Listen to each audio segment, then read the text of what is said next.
Assalamualaikum warahmatullahi wabarakatuh.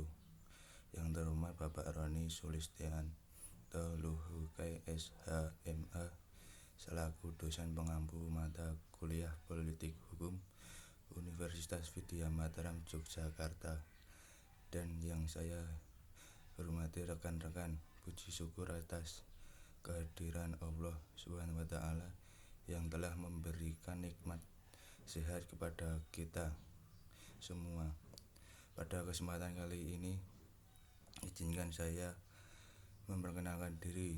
Nama Wahyu Agus Santosa, NIM 191217287 kelas 2019A, Universitas Vidya Mataram Yogyakarta. Sebelumnya minta maaf apabila dalam penyampaian saya nanti ada salah kata dan ucapan, mohon dimaklumi. Di sini saya ingin menanggapi tentang mengenai politik hukum pembentukan pengesahan Undang-Undang Mineral dan Batu Bara yang baru disahkan. Poin-poin penting dalam Undang-Undang Minerba yang baru disahkan: pengelolaan pertambangan mineral dan batu bara atau minerba di Indonesia memasuki babak baru. DPR telah mengesahkan perubahan Undang-Undang Nomor 4 Tahun 2009 tentang pertambangan mineral dan batu bara minerba alias Undang-Undangan Minerba. Dalam rapat paripurna yang digelar ada sejumlah poin penting yang diatur dalam revisi Undang-Undang Minerba, mulai dari kewenangan perizinan, perpanjangan izin, pengaturan terhadap izin pertambangan rakyat atau IPR, dan aspek lingkungan, hilirisasi, divestasi, hingga pengaturan yang diklaim untuk memperkuat badan usaha milik negara BUMN.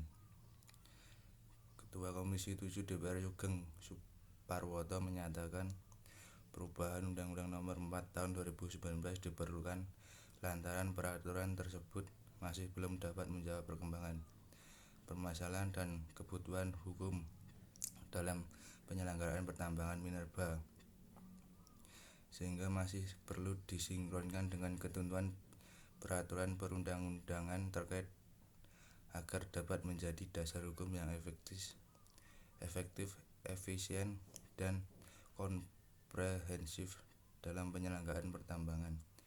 Hal itulah yang mendasari perlu adanya perubahan terhadap Undang-Undang Nomor 4 Tahun 2009.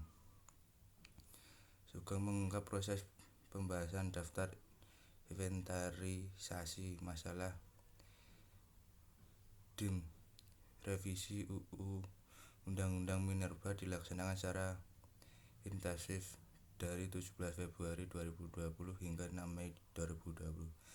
Dalam proses tersebut, katanya revisi minerba dalam disinkronisasi dengan RUU Cipta Kerja. Adapun sejumlah poin penting yang tertuang dalam revisi Undang-Undang Minerba tersebut antara lain: 1.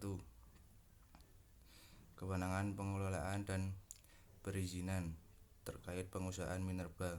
Pemerintah dan DPR menyepakati bahwa penguasaan minerba diselenggarakan oleh pemerintah pusat melalui fungsi kebijakan, pengaturan, pengurusan, pengelolaan, dan pengawasan. Selain itu, pemerintah pusat mempunyai kewenangan untuk menetapkan jumlah produksi, penjualan, dan harga mineral logam, mineral bukan logam jenis tertentu, dan batu bara. Menurut pemerintah yang diwakili oleh Menteri Energi dan Sumber Daya Mineral (ESDM) Arifin Tasrif, meski kewenangan pengelolaan pertambangan diselenggarakan oleh pemerintah pusat, namun ada pengaturan bahwa terdapat jenis perizinan yang akan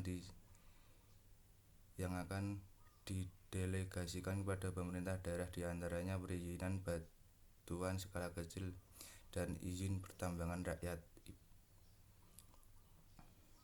Arifin membeberkan sejumlah pertimbangan atas penarikan kewenangan pengelolaan pertambangan ke pusat, antara lain sebagai pengendalian produksi dan penjualan terutama logam dan batubara sebagai komoditas strategis untuk ketahanan energi serta suplai hilirisasi logam. Ia pun menjamin tidak akan mempengaruhi pendapat daerah yang banyak dari dana bagi hasil DBH pertambangan. Penarikan kewenangan ke pusat untuk komoditas logam dan batubara efektif, sementara untuk bukan logam, batuan dan IPR dapat didelegasikan ke Pemda. Demikian yang bisa saya sampaikan.